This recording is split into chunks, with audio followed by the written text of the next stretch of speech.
আসসালামু আলাইকুম প্রিয় গাইস, আপনারা সবাই কেমন আছেন?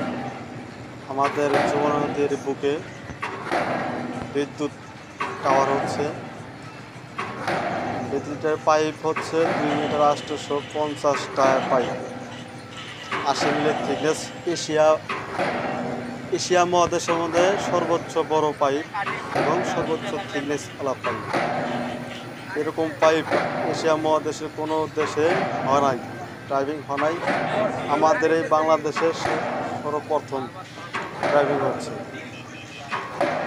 1400 টন হ্যামার, 600 টন ক্যারেন, আমাদের যারা দেখেন নাই এটা পাইপ ড্রাইভিং তারা দেখে নিন এবং লাইক কমেন্ট শেয়ার সবাই করবেন। লাইক কমেন্ট শেয়ার করতে ভুলবেন না, সাবস্ক্রাইব অবশ্যই করবেন।